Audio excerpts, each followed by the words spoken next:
Good morning, everyone. Welcome to the channel. I hope you're all having a great day, as it is a beautiful day here in Arizona. So today, build it or buy it. What do you do?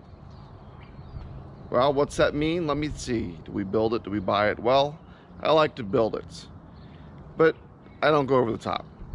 What do I mean by that? Well, let's look at our Honda Pioneer.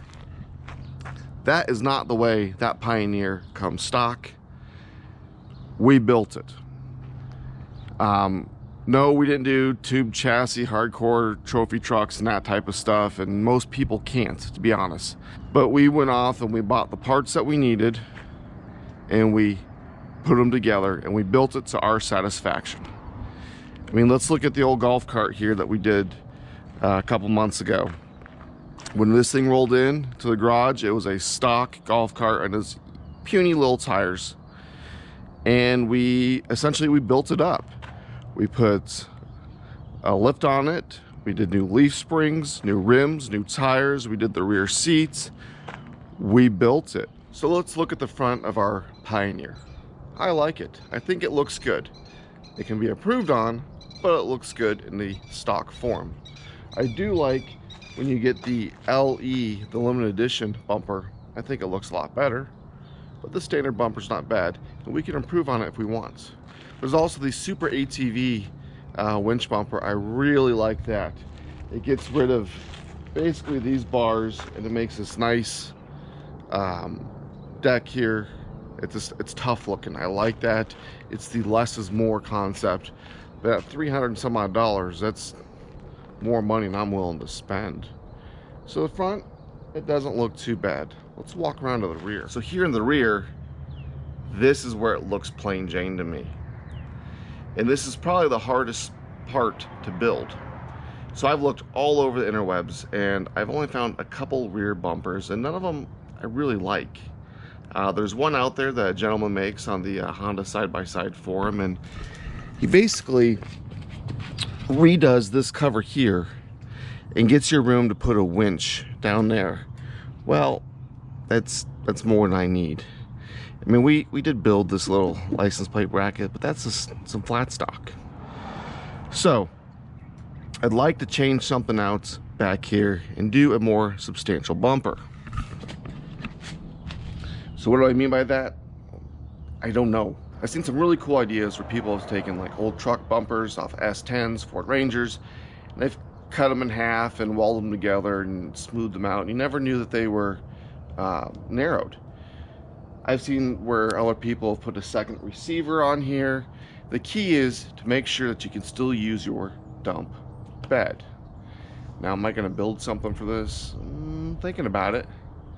Is it a guarantee? Absolutely not. So what do you need to build versus buy? Well, three things. The first thing you need is you need the tools to do it. And we'll get back to that here in a second. The second thing you need is the knowledge. And that one's not as hard as you think, because even if you don't know it now, the internet's so full of how-to videos, whether you're on YouTube as you are right now, or just downloading blueprints, just learning how to do it. So that one's not the hard one. The hard one is time. How much time do you have to build something? And that's where a lot of people run into it. The knowledge part isn't hard, and the tools, honestly, most people can pick them up pretty cheap if you're going to do this on a regular basis. But it's the time that kills people. And sometimes it's just cheaper, whether it's time, tool, material-wise, to buy. I mean, look at our Super ATV A-arms. They put tens of thousands or hundreds of thousands of dollars into research to get the right offset to move the A-arm back 2 inches and give you the arch and all that stuff. Why would I try to build something? I couldn't do it for $300. I mean, that's what we paid for each set, front and rear. Now, I know they've gone up a little bit in price right now, but you know, why would you try to reinvent the wheel?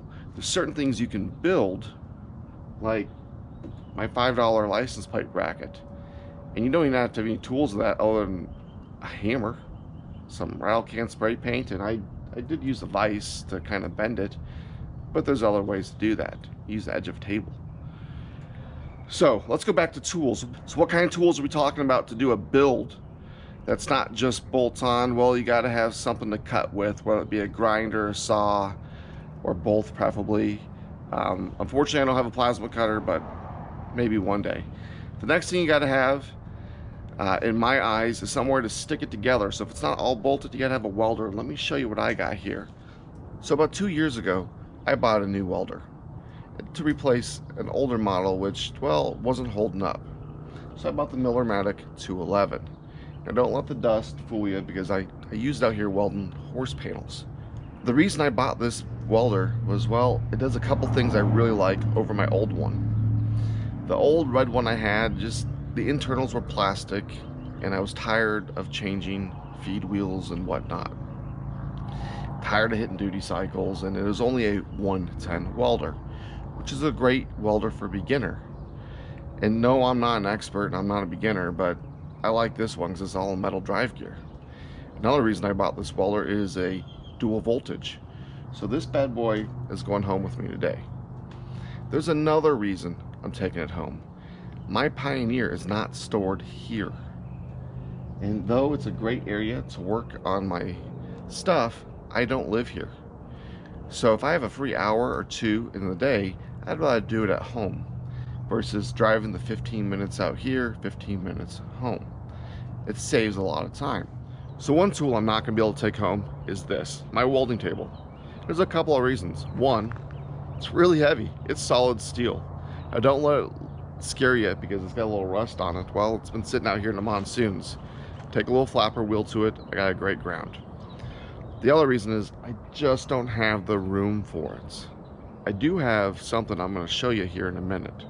So let's go ahead and get my welder loaded up in Pioneer. Let's get it home and let me show you what I'm going to use to weld on. And no, it's not my garage floor.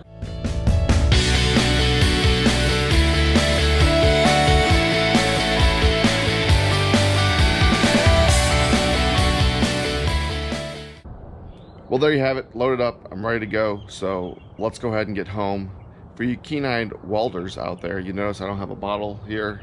And well, that's because I use flux core when I'm welding horse panels. I don't care about having the gas. It does just fine when I'm out here, and the horses don't seem to mind. So let's get going.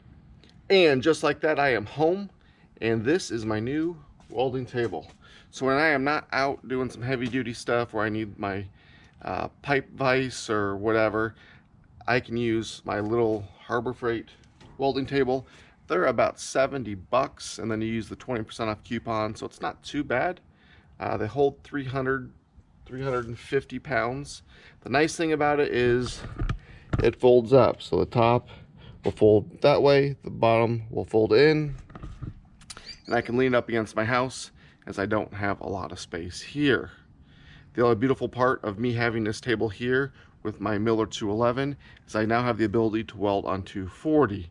I can just get a little bit thicker material and I can weld on that and not really run it as hard.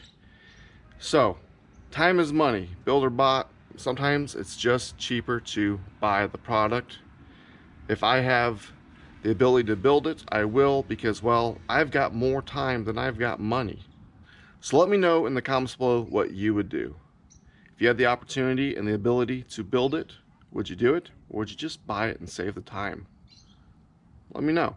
Don't forget to give me a big thumbs up if you like the video. Don't forget to subscribe, and until next time.